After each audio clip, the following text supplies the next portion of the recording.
A trigger warning, today's episode contains ableist language and references to ableism, specifically targeting the neurodivergent community.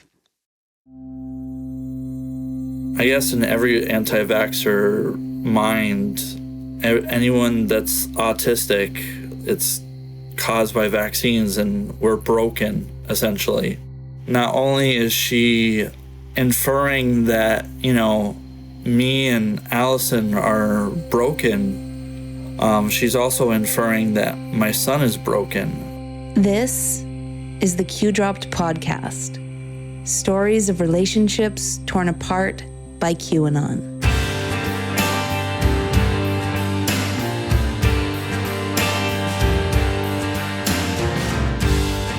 A few years ago, I had to take my son to get a vaccine he was supposed to have gotten in school. He'd been absent the day the students were getting these shots, so I had to schedule an appointment at the health center down the street.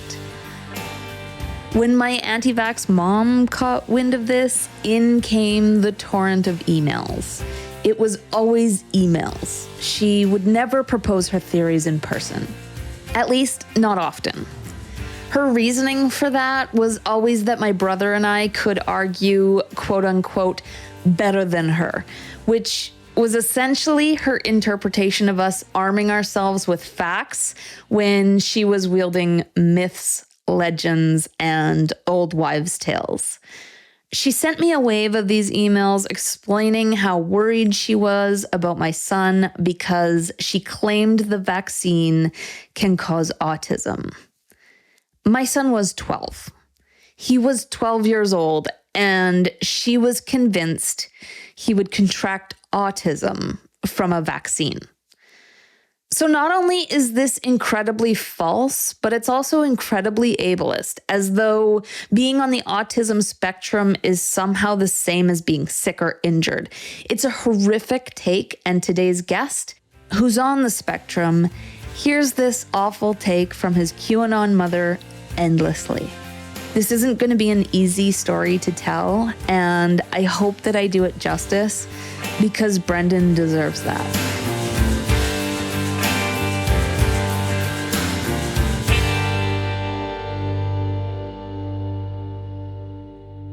Brendan's childhood is the quintessential suburban American dream. He grew up in Springfield, Massachusetts, with his sister and his parents.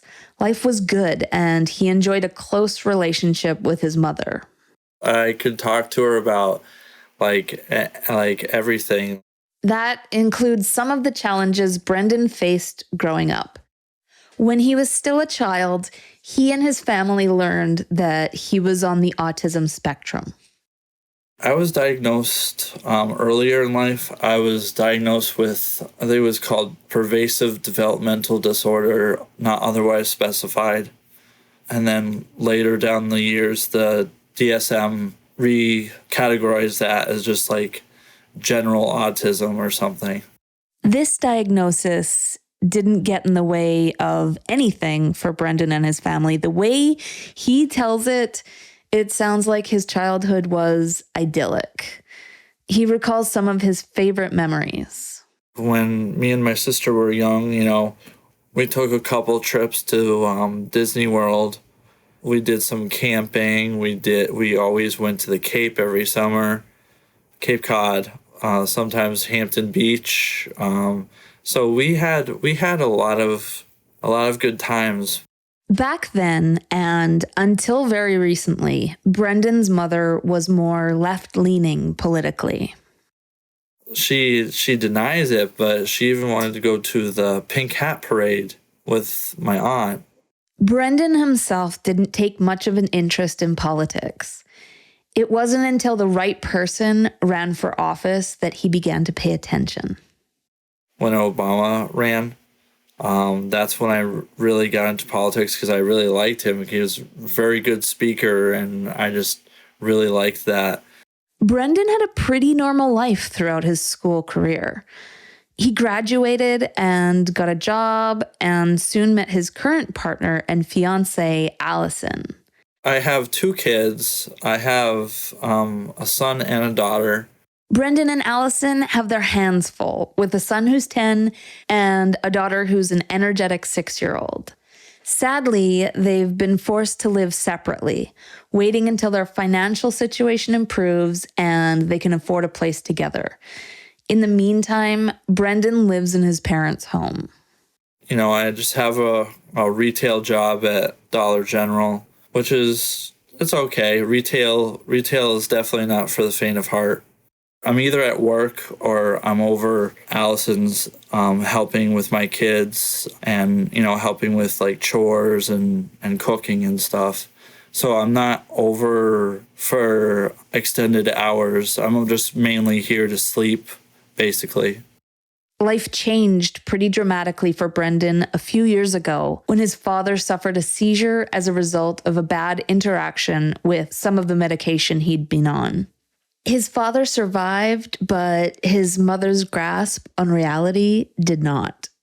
Like ever since my dad had that bad interaction with the medication, that's when she started looking into like the alternative stuff and then down those rabbit holes.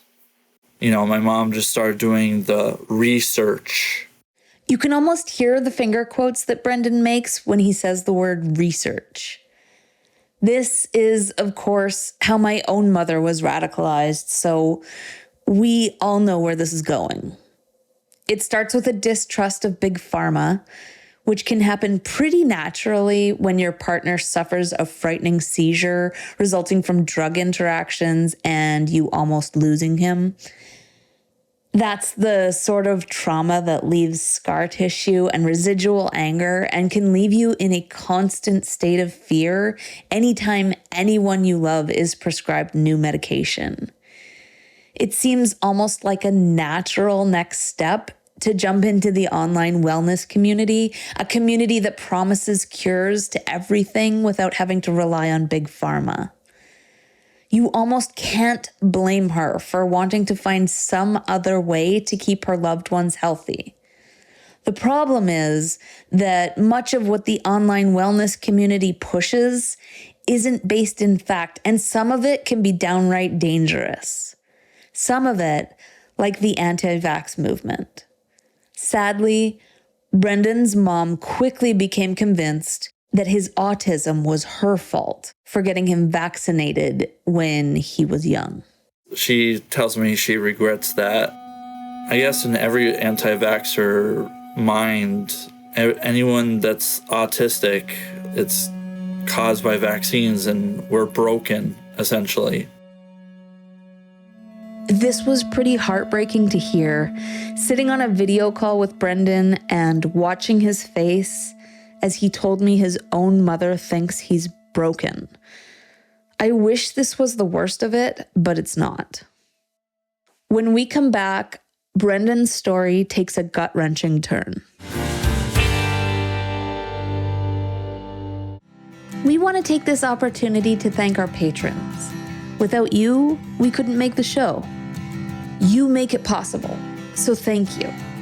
If you want to support the show, head on over to patreon.com/qdropped. The link is also in the show notes. And choose your tier. They start at just $3 per month, and patrons get access to plenty of extra clips from each episode, including some raw video clips of the interview itself. It's a great way to be able to put a face to a name. Thank you so much, patrons, and now back to this week's episode. When my son was born, he had a stroke, and so he's also nonverbal autistic. So that's pretty challenging. Like all good parents, Brendan and Allison followed their doctor's advice. When both my kids were born, they got the normal vaccinations that, kids get. Since falling down the wellness and Q rabbit holes, Brendan's mother blames him for his son's autism. Specifically, she says it was caused by the regular vaccines we all get as infants. She said that I should sue the hospital and stuff like that, like try to get like some kind of compensation. This is a conversation that never seems to go away for Brendan. No matter what is going on or where the conversation began, the idea that he harmed his child by getting him vaccinated seems to lurk just below the surface. Not only is she inferring that me and Allison are broken, she's also inferring that my son is broken. I believe he's going to improve, with the medication that he's on, with like speech therapy, occupational therapy. He sees a lot of therapists, and we see improvements every day. And she talks about bringing him to see these specialists, or have him try giving him, colloidal silver or something like that to, help with his autism. And it's like, no. Colloidal silver, of course, is a common remedy in the online wellness communities, and one that we learned turns people blue in episode 2. Colloidal silver does not cure autism. Autism is not curable because autism is not an illness. Despite his mother's insistence, Brendan and his fiancée are not broken. They don't need to be cured, and even though they face challenges raising a nonverbal autistic son, they love him just the way he is, the way he was born. What happened was unfortunate, and I can't really do anything about it. I mean, it wasn't the vaccines that caused the autism. It was both me and Allison, my partner, have autism. So it's like definitely genetic. When Brendan explained all of this to me, it was overwhelming.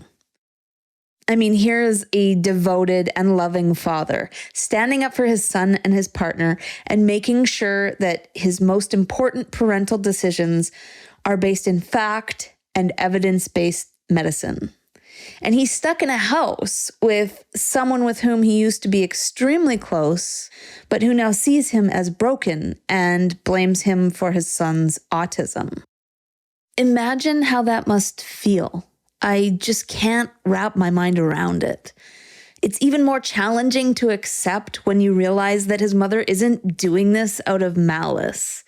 She clearly thinks she's doing the right thing, and she herself is probably frustrated that her son and daughter-in-law won't listen to her.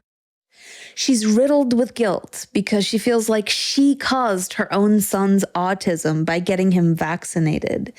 She's been led to believe these things by bad actors looking to make a buck on the internet, and now she lives in fear that her son and grandkids are in peril as they continue to get vaccines. She tries to, warn me, like, I keep getting my kids vaccinated, like, it's gonna make them even worse. For this, we can thank disgraced Dr. Andrew Wakefield and his lies about vaccines and autism. In the late 1990s, Wakefield published a study that claimed to have found a causal link between the measles, mumps, and rubella vaccine, or the MMR vaccine, and autism. It was published in the medical journal The Lancet, but in the years that followed, many problems with the paper came to light. The first of which was the sample size. Wakefield had conducted his study on just 12 juvenile patients. 12 is not anywhere close to a sample size that can give us conclusive information on this topic. Another problem with the paper is that it was later discovered that Wakefield had benefited financially from producing results that caused doubt in the MMR vaccine. Investigations revealed Wakefield and his dozen co-authors had been funded by a lawyer who had plans to launch a class action lawsuit against the manufacturers of the MMR vaccine. The parents of most of the children in the study were revealed to be the clients of this lawyer as well. Wakefield stood to make £500,000 for producing the desired results of the study by the time all was said and done. But with businesses he was cooking up to profit from this deception, his potential take-home was estimated to have been as much as £28 million per year. It also came to light that Wakefield has misrepresented findings and outright lied about others in the paper. Finally, when reporters dug deeper, they discovered that Wakefield had conducted a battery of intrusive procedures on the children, putting them through immense stress despite not having the approval of the hospital's ethics committee. This man bent and twisted much of the results, outright lied about others, altered medical records, and misrepresented his findings. He performed unethical procedures on vulnerable children who happened to be the children of the parents who were clients of the man who paid him specifically to find a link between the MMR vaccine and development disorders. What resulted was the longest spanning misconduct trial conducted by the UK General Medical Council. It lasted from 2007 to 2010 and resulted in the Lancet fully retracting the original paper, and Wakefield's name was struck from the British Register of Doctors. Sadly, this has not ended Wakefield's assault on vaccines. Today, he's a quote-unquote activist who tours the world speaking out against vaccines and denying any wrongdoing in his 12-subject study that was proven beyond any reasonable doubt to have been a fraud. He has been given opportunities to recreate his original study and prove his findings with a larger sample size, and turned them down. Since his paper was published, numerous studies have found that the MMR vaccines do not cause autism, studies that were methodologically sound, passed the scrutiny of peer review, and used much larger sample sizes. As usual, I will link all of this information in the show notes so you can see for yourself. Andrew Wakefield is a liar and a con man who is doing immeasurable harm to the world as a whole and to families like Brendan's. I myself and my partner are also autistic, so it's genetic. I don't think anything else really, causes autism. In fact, genetics are thought to contribute to between 40 and 80% of autism risk. This is a complicated topic and one that I will never be able to do justice in a weekly podcast, so I urge you to read the material that I've linked in the show notes. There are so many more shocking details to the story of Andrew Wakefield and so much more information about autism, its causes, and the safety of vaccines. It should also be noted that listening to this podcast and reading the links I've listed in the show notes is not a replacement for speaking with your doctor when making medical decisions for you or your children. As for Brendan's mother, well, her concerns didn't stop at the MMR vaccines. Last year, when I got my COVID vaccines, she's thoroughly convinced that I got the placebo shots, and that's why nothing bad has happened to me. Over 12 billion doses of the COVID-19 vaccines have been administered across the globe. Only a fraction of the people who have received them have experienced any complications. By Brendan's mother's logic, we must all have gotten the placebo. And as you might already be able to guess, Brendan's mother isn't vaccinated against COVID. I asked Brendan if maybe his 90-year-old father was. He's not vaccinated either, which that worries me a lot too sometimes. My sister is not vaccinated, and she has 5 kids, and none of them are vaccinated too. And kids, they're germ factories. And of course, Brendan's sister visits her parents, kids in tow, regularly. It still worries me, that they could get full-blown COVID or something. Understandably, Brendan is unsure if either of his parents would survive COVID. His father, we already know, suffered a life-threatening seizure not so long ago, but Brendan tells me his wellness-obsessed mother has had some medical complications recently as well. This past summer, she had 2 heart attacks, and she hasn't been really able to do much. Sadly, it would seem her colloidal silver isn't the cure-all she's been led to believe. Brendan finds it hard not to worry about his medically frail parents. Despite growing apart these past few years, he can't help but love them and want the best for them. His children love their grandparents and would be devastated if anything happened to them, especially if it could have been prevented. She loves my kids. She's really good with them. Brendan's daughter is hitting all the normal childhood developmental milestones, and Brendan says his mother doesn't talk about her theories around her granddaughter. Brendan is thankful about it for now, but he recognizes that his mom might refrain from mentioning these things to his daughter because she's only 6. That, of course, makes him worry about the future. She'll hear about it when she's older, I'm sure. Yeah, I kind of worry about that. And one can hardly blame Brendan. It's hard enough to lose your mom to these theories, but it's even more terrifying to think of losing your young child to them, to think about your mom indoctrinating your little girl into these dangerous ideas that warp the mind. As a result, Brendan feels he has to stand up to his mother. I push back. I do try to, find out new facts to try to get some logic across, but apparently I don't critically think for myself when I try to find all this new stuff to try to hey, just think about this. Luckily, Brendan isn't entirely alone when he's at home. Sometimes his father takes his side. He's a Republican too, but he doesn't believe in some of the things that my mom talks about either, so at least he pushes back against some of the things she talks about. Speaking from experience, it can be challenging to push back against some of the wild ideas QAnoners pose. How do you argue against people rising from the dead or drinking the blood of children?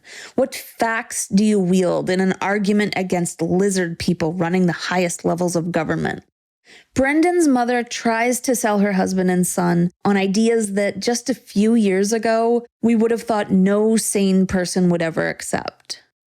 She has been following this guy, Negative 48, who I guess they camped out down in Dallas to await the return of JFK Jr. coming back from the dead. Just crazy, crazy stuff. In late 2021, Negative 48, known on his birth certificate as Michael Protzman, convinced his 100,000-plus social media followers that John F. Kennedy Jr. would return to Dealey Plaza, where his father was assassinated. JFK Jr., of course, passed away in a plane crash in 1999. Protzman proposed that on November 2nd, 2021, JFK Jr. would appear in Dealey Plaza and reinstate Trump as president because apparently he has this power. For months, Protzman's followers would wait in Dallas for the return of JFK Jr. while their trusted leader continued to shift the goalposts each time JFK Jr. didn't show up. Protzman, who had assaulted his wife when she filed for divorce, forcing her to flee their home barefoot to call 911, was full of shit. She talks about the deep underground military bases and that, thousands and thousands of children go missing in there and that they've been in there for decades. The one that really is annoying is the whole adrenochrome theory, which that is pretty crazy in itself. In one of my favorite books, Fear and Loathing in Las Vegas, there's a line about adrenochrome, which is a substance that results from the oxidization of adrenaline.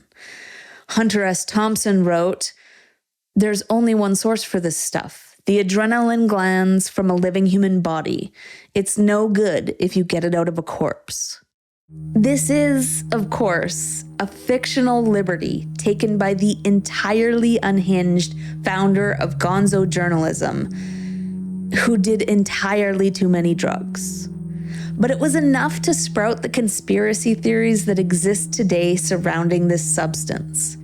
After studies were conducted on adrenochrome in the 60s, scientists concluded that the substance had no medicinal value. But what kind of QAnoner would let facts get in the way of a sensational theory? Today's Qs believe that the world's elite, including and especially Hillary Clinton, are harvesting adrenochrome from the living bodies of children, and that the substance is keeping them young.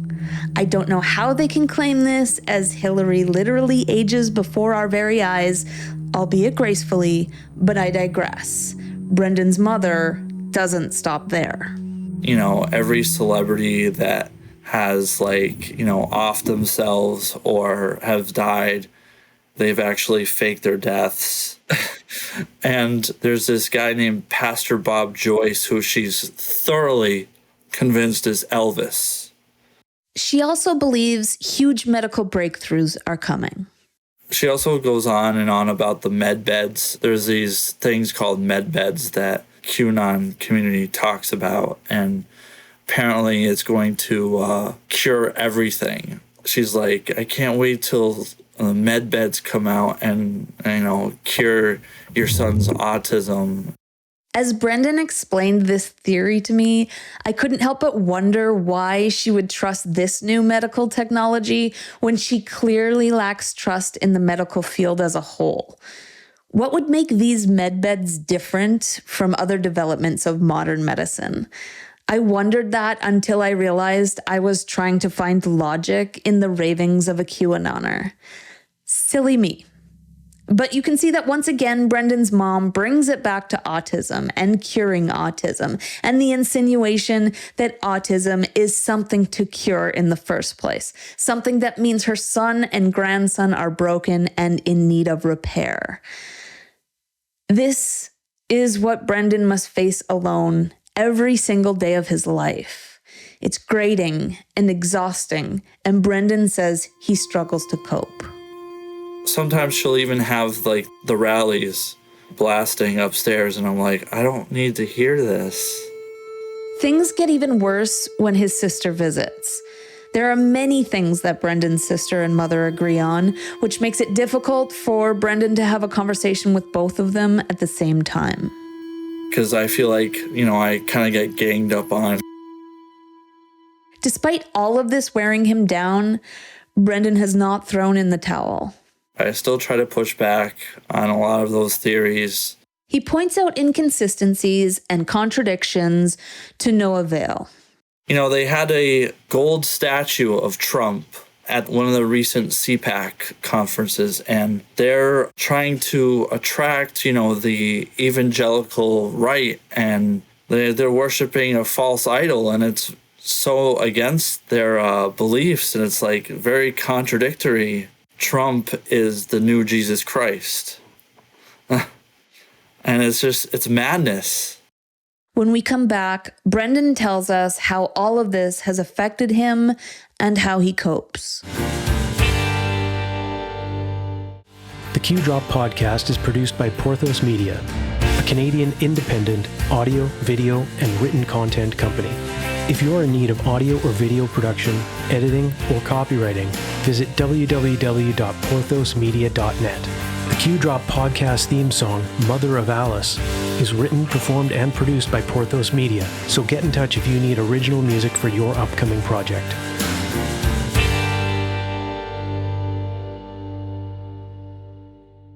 It seems kind of hopeless at times.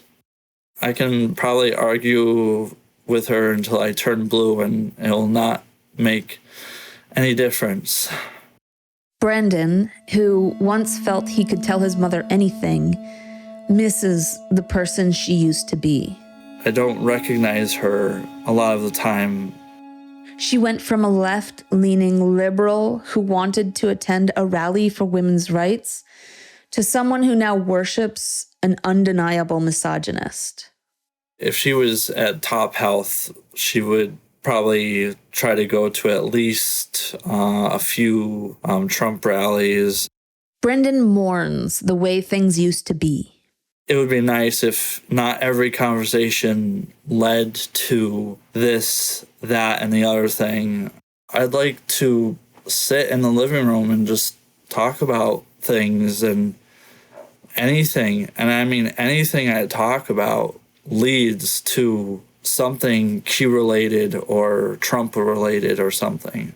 Brendan can't figure out what his mother is getting out of all of this.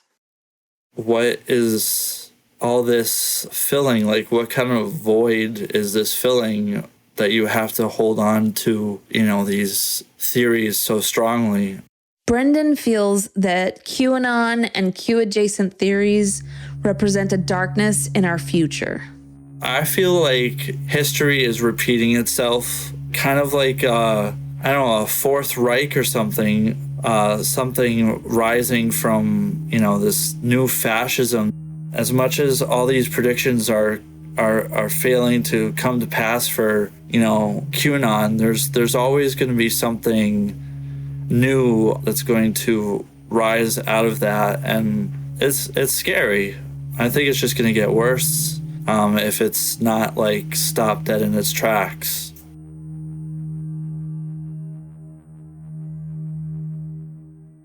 I asked Brendan what he does to cope. I'm trying to back off of late. I'll spend most of the time downstairs, in my room.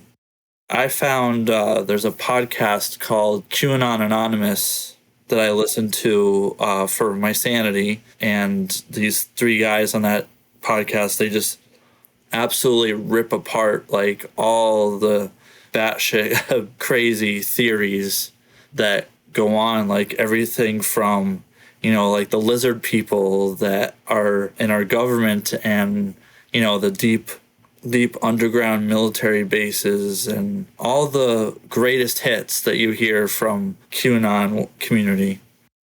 Brendan doesn't let his mother spend time with his kids unsupervised, which hurts him and only adds to his grief and frustration. But he has a good support system, and he has his safe place to retreat to when things get especially tough. Spending time with my family, because Allison doesn't believe in any of these crazy theories either. So, I just talk to her about it, and, she agrees with a lot of the same things I say about it, which is good. I want to thank you for listening to this episode of the Q Dropped podcast, and a huge thanks to our guest today, Brendan, whose story truly hurt my heart.